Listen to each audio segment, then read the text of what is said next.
Muchas de las cosas que usamos en la vida cotidiana, los elementos que se disponen en la medicina, armas bélicas e infinidad de conceptos y teorías en diferentes campos de la ciencia, se lo debemos al Renacimiento. En este periodo se lograron incontables avances en diversas áreas a partir de mentes brillantes como la de Leonardo da Vinci. Pero, ¿por qué se dio en ese momento? En el siglo XV se produce un cambio en la forma de ver el mundo con respecto a la Edad Media. Con el auge de las ciudades y la formación de la burguesía, la condición del ser humano no depende ya de su rango familiar, sino de su capacidad para producir riqueza. El pensamiento de la sociedad ya no se basa en que todo depende o se produjo a través de Dios. La gente busca las respuestas por medio de la razón y la lógica. Comenzó la lectura de los textos por parte de la sociedad, no se quedaban solamente con la opinión que le daban los santos padres. Se pasó del teocentrismo medieval a la idea de que todo gira en torno al hombre, es decir, el antropocentrismo. Se produjo una inquietud intelectual que, sumado al humanismo, posibilitó que surgiera un fuerte desarrollo en la ciencia. Este humanismo se veía favorecido por la mentalidad individualista de la burguesía y su interpretación del mundo con espíritu crítico, dando así el comienzo a la ciencia moderna. Dentro de los avances científicos iremos avanzando por diferentes áreas. La medicina. Sin duda fue una de las áreas que más avances consiguió. Se desarrolló el pensamiento anatómico, principalmente por medio de las disecciones de cadáveres con las que se realizaba el estudio del cuerpo humano. El cuerpo humano fue objeto de disección, explorado, medido, determinado y explicado como una máquina tremendamente complicada. Una ayuda para este estudio anatómico venía del arte, tanto de pintores como de escultores, que con el espíritu humanista querían conocer a la perfección el cuerpo humano para poder representarlo en toda su belleza. De esta manera se dieron casos como el de Leonardo da Vinci, que siendo artista hacía sus propias investigaciones y estudios anatómicos. Sus bellos dibujos anatómicos están basados en la disección de más de 20 cadáveres. Además de muchos hallazgos anatómicos, Leonardo se adelanta también en la concepción de la anatomía. La suya es, como se diría hoy, una anatomía funcional. Se descubrió la circulación de la sangre. Server descubrió la circulación menor de la sangre y Harvey hizo una demostración de la mecánica de la circulación. Esto refuerza más el concepto de que el organismo era una máquina. Sus estudios se basaron en disección de animales vivos y muertos y observó que las venas permitían que la sangre viajase solo en dirección al corazón, mientras que las arterias la conducían en sentido opuesto. Por consiguiente, llegó a la conclusión de que la sangre circulaba en lugar de ser totalmente absorbida. Descubrió además cuál era el origen de los dos elementos del latido cardíaco y demostró que los ventrículos se llenaban de forma pasiva. Vesalio, uno de los mayores responsables del mejor conocimiento humano mediante la disección, derrumbó el pensamiento galenista al demostrar que el tabique ventricular era macizo. Otro avance muy importante que se produjo es la realización de cirugías, pero fue él quien más participó y realizó avances en estas prácticas. La astronomía. En esta área se destacó Galileo Galilei. Él construyó el telescopio y pudo observar cosas nunca antes vistas, como manchas solares y la superficie lunar.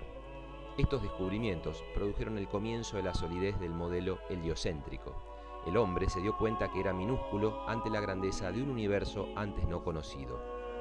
Luego, Galileo fue acusado por la Inquisición y debido a esto tuvo que renunciar a sus ideas. Pero la teoría y sus demostraciones ya las habría realizado, contribuyendo así al cambio de la concepción del mundo. Copérnico realizó un modelo heliocéntrico del universo con órbitas circulares que fue corroborado por los cálculos matemáticos.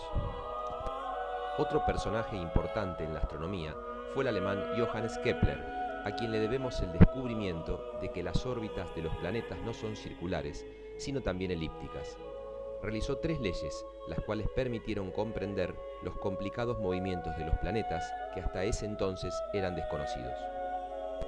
De esta manera, entre Copérnico, Kepler y Brahe, uno de los observadores más sobresalientes de la época, lograron sustituir el sistema de explicación ptolemaico, en donde la Tierra es el centro del universo, por otro heliocentrista, el que hoy en día conocemos. Cambios tecnológicos. Sobre todo en el siglo XV se produjo una revolución tecnológica que marca un antes y un después en la historia.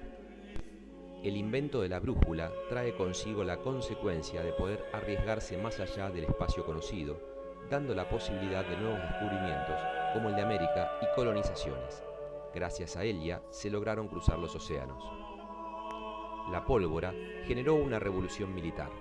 Los ejércitos comenzaron a basarse en el potencial de la artillería y las tácticas de guerra, dejando atrás a la caballería. Esto influyó en lo político, lo militar y lo económico. Aparecieron las primeras armas como los cañones, llamados bombardas, mosquetas, la culebrina y el arcabuz. El reloj mecánico reemplazó los viejos relojes de arena. El uso de esta máquina obedeció a una nueva concepción del tiempo y a una nueva actitud frente al momento y sus exigencias. Creció la industria del vidrio, se inventó el vidrio incoloro y también el cristal, mediante el cual luego se hicieron los anteojos. Uno de los inventos más importantes del Renacimiento fue el de Gutenberg, la imprenta. Esta generó una revolución intelectual, permitió el comienzo de la cultura escrita, que hasta ese momento había estado restringida a los monasterios. La imprenta abarató los costos de los libros y permitió que no fueran de exclusiva propiedad de los que podían pagar los costosos manuscritos medievales. Se hace el primer libro impreso, la Biblia. Todos estos cambios tecnológicos generaron consecuencias económicas, políticas e ideológicas, pero sobre todo un cambio esencial de la actitud del hombre frente al mundo. Continuamos con el Renacimiento, representado en un hombre, Leonardo da Vinci. Él, a partir de su inalcanzable curiosidad, logró realizar teóricamente, en bocetos, inventos que sorprenden teniendo en cuenta los conocimientos que se manejaban en la época. Combinaba el arte con la ciencia para materializar de la mejor manera posible sus ideas. Leonardo fue capaz de diseñar un automóvil, un helicóptero, el paracaídas, un artefacto para volar ya que estaba obsesionado con el estudio de las aves, una ballesta gigante, armas de fuego y tanques, el snorkel de buceo que surgió a partir de una táctica de guerra, el submarino, un puente de luz de 240 metros, el cual se llevó a la práctica en la actualidad en Noruega, aunque de una longitud menor. El hecho de que se hayan realizado tantos avances en el Renacimiento, que marcaron un punto de inflexión en la historia, y que tantas mentes brillantes se hayan juntado en esta misma época para realizar todos estos inventos, teorías, investigaciones y estudios, es realmente sorprendente. Sin duda, les debemos a ellos gran parte de nuestra actualidad.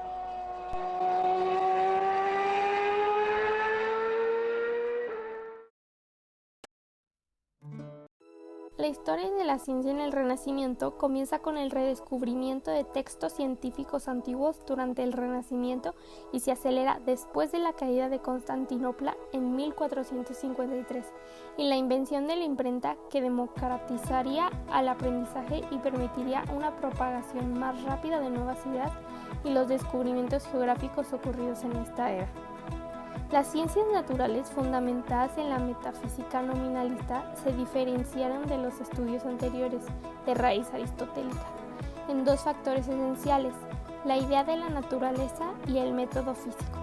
La primera evoluciona desde la física ontológica aristotélica hacia un discurrir simbólico fundamentado en las matemáticas, pasando de analizar el ser de las cosas a interpretar variaciones de fenómenos.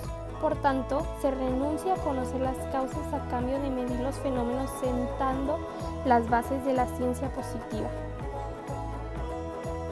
El método físico, por otro lado, se fundamenta en el empirismo, basado en el análisis de la naturaleza, el cual parte de una hipótesis de origen matemático para llegar a una comprobación a posteriori de esta premisa a priorística. Uno de los principales teóricos de la nueva ciencia fue el filósofo inglés Francis Bacon, padre del empirismo filosófico y científico. Su principal obra, Novum Organum, presenta la ciencia como técnica experimental e inductiva, capaz de dar al ser humano el dominio sobre la naturaleza. una de las disciplinas científicas que más se desarrolló en esta época fue la astronomía, gracias principalmente a la figura de Nicolás Copérnico. Este científico polaco fue el difusor de la teoría heliocéntrica. Los planetas giran alrededor del Sol, frente a la geocéntrica, impuesta en la Edad Media, principalmente por la Iglesia. Otro astrónomo destacado de este periodo fue Tycho Brahe, creador del Observatorio de Uranienburg, desde el que realizó numerosas observaciones astronómicas que sirvieron de base a los cálculos de Kepler. También cabe remarcar que en 1582 el Papa Gregorio XIII introdujo el calendario gregoriano que sustituyó el anterior calendario juliano. Las matemáticas también avanzaron notablemente en esta época. Christoph Rudolph desarrolló la utilización de las fracciones decimales. Regiomontano estudió la trigonometría esférica y rectilínea. Los italianos Gerolamo Cardano y Ludovico Ferrari resolvieron las ecuaciones de tercer y cuarto grado. Respectivamente, otro italiano, Tartaglia, utilizó el triángulo aritmético para calcular los coeficientes de un binomio. Rafael Bombelli estudió los números imaginarios. François Viète efectuó importantes avances en trigonometría y creó el simbolismo algebraico. Simon Stevin estudió las primeras tablas de intereses, resolvió el problema de la composición de fuerzas y sistematizó las fracciones decimales. En ciencias naturales y medicina también hubo importantes avances. En 1543, Andrés Vesalio publicó De Humani Corporis Fabrica, un compendio de anatomía con profusas ilustraciones, considerado uno de los más influyentes libros científicos de todos los tiempos. Bartolomeo Eustaquio descubrió las cápsulas suprarrenales. Ambroise Paré inició la cirugía moderna. Conrad von Gessner inauguró la zoología moderna con una primera clasificación de animales por géneros y familias. Miguel Servet describió la circulación pulmonar y William Harvey la de la sangre. Gabriel Falloppio estudió la estructura interna del oído. Ulysse Aldrovani creó el primer jardín botánico en Bolonia. Bernard Palissy fundamentó la paleogeografía. Caspar Bauni introdujo un primer método de clasificación de las plantas y Zacharias Janssen inventó el microscopio en 1590. También avanzó notablemente la geografía y la cartografía gracias a los numerosos descubrimientos realizados en esta época. Cabe destacar la labor del flamenco Gerardus Mercator, autor del primer mapa del mundo en 1538 y descubridor de un método de posicionamiento geográfico sobre un mapa del rumbo dado por una aguja imantada. En el terreno de la química, relacionada todavía con la alquimia medieval, hubo escasos avances. Georgius Agricola fundó la mineralogía moderna, clasificando los minerales según sus caracteres externos. Paracelso aplicó la alquimia a la medicina estudiando las propiedades de los minerales como fármacos, en el transcurso de cuyas investigaciones descubrió el zinc. Andreas Libavius escribió el primer tratado sobre química con una mínima base científica e introdujo diversos preparados químicos como el ácido clorhídrico, el tetracloruro de estaño y el sulfato amónico, así como la preparación del agua regia. Por último, conviene citar la figura polifacética de Leonardo da Vinci, ejemplo del hombre renacentista interesado en todas las materias tanto artísticas como científicas, homo universalis. En el terreno de la ciencia realizó varios proyectos como máquinas voladoras, concentradores de energía solar o calculadoras, que no pasaron de meros proyectos teóricos. También realizó trabajos de ingeniería, hidráulica y mecánica y estudios de anatomía, óptica, botánica, geología, paleontología y otras disciplinas. Ya para 1500, Peter Hefflein, un cerrajero alemán, construyó el primer reloj de pulsera. Esto ayudó al matemático italiano Gerolamo Cardano en el año 1545, puesto que este inventó un nuevo número, ya que representó la raíz cuadrada de -1. Al combinarlos como números ordinarios, dio como resultado lo que ahora llamamos los números complejos. Esto permitió que Cardano resolviera gran cantidad de problemas matemáticos. En los años 1550, en Francia se utilizaban vagones en las minas de carbón, que se desplazaban sobre rieles sin el uso de máquinas para su arrastre. Esto fue los ferrocarriles mineros. Todos sabemos que un termostato mantiene algo a una temperatura constante, gracias a que aumenta o disminuye el calor, ¿no? En los años 1600, el inventor Cornelius Drebbel elaboró un termostato mecánico cuando acopló el regulador de tiro de un horno que regulaba el flujo del aire con un termómetro. Buenas tardes, yo voy a hablarles sobre la tecnología del Renacimiento. Hubo muchos grandes inventos y descubrimientos en esta época, ya que su nueva mentalidad propició la aparición de nuevos instrumentos y teorías que cambiaron de forma permanente la sociedad en aquel entonces. Uno de los grandes inventos que surgió en el Renacimiento fue la imprenta. Fue sin duda uno de los más importantes, ya que permitió la rápida expansión de las nuevas ideas renacentistas, a la vez que limitaba el monopolio cultural que poseía la Iglesia durante la Edad Media. En 1455, Johann Gutenberg presentó en Frankfurt el primer libro hecho en la imprenta, utilizando tipos movibles y tintas. Ya para 1500 había muchas impresiones en Europa y se había impreso más de 30.000 libros. Las ideas humanistas se pudieron difundir rápidamente ya con este método utilizado. También uno de los inventos que se inventaron fue el laudano, una mezcla de opio y alcohol. Esta servía como analgésico y fue creado por Paracelso. Este medicamento estuvo vigente durante más de 3 siglos, aunque por su uso prolongado podía ser adictivo. En verdad que en la época del Renacimiento hubo muchos grandes avances con respecto a la tecnología, ya que en 1589 William Lee inventó la primera máquina de coser. También se creó el termoscopio. En 1592 Galileo Galilei notó que el aire se expandía con el calor, así que intentó sumergir el cuello de una botella vacía en líquido. En la medida que el aire en la botella se calentaba o enfriaba, el líquido era expulsado o succionado, indicando la temperatura.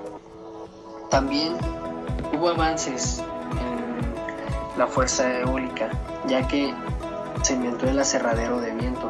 Los molinos en ese entonces existían para moler grano solamente y para bombear agua, pero un pintor holandés llamado Cornelius Cornelis pensó en aplicar esta fuerza para cortar madera en 1592. También el microscopio. Hans Hensel en 1600 construyó el microscopio compuesto de 2 lentes. Este microscopio fue mejorando con los años por la naturalista holandés Anton van Leeuwenhoek, que utilizó el instrumento de un solo lente y este mejoró notablemente la nitidez. También hubo un gran avance en el magnetismo, ya que este fue un misterio hasta que el médico inglés William Gilbert iniciara sus experimentos, cuyos resultados publicó en 1600. Su libro acerca del imán fue el primer paso hacia la teoría magnética moderna y también contenía muchas observaciones sobre el magnetismo en la Tierra.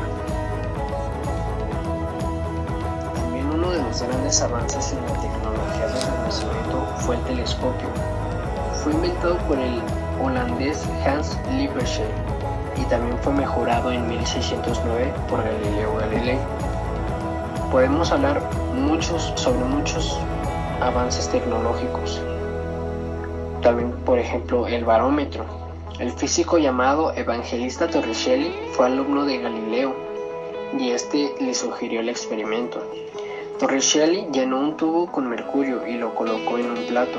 El mercurio empezó a caer y luego se detuvo. Observó que el mercurio no caía más con efecto de la presión de la atmósfera. El mercurio subía y bajaba en el tubo a medida que la presión del aire subía o bajaba. También podemos hablar sobre la trayectoria parabólica de un proyectil. No fue hasta el siglo XVII que se creía que las cosas se mantenían en movimiento si se las empujaba siempre. Galileo Galilei mostró que eso no era cierto. Un objeto en movimiento se mantiene siempre en movimiento. salvo que algo lo detenga. Los objetos del mundo real disminuyen velocidad y detienen debido a la fricción. Galileo hizo experimentos que probaron que un objeto en caída se acelera mientras cae. Luego estudió los proyectiles, los objetos que se lanzan al aire. Redujo que un proyectil se mueve hacia adelante a una velocidad constante, pero acelera hacia abajo. Por ende, sigue una trayectoria curva llamada parábola.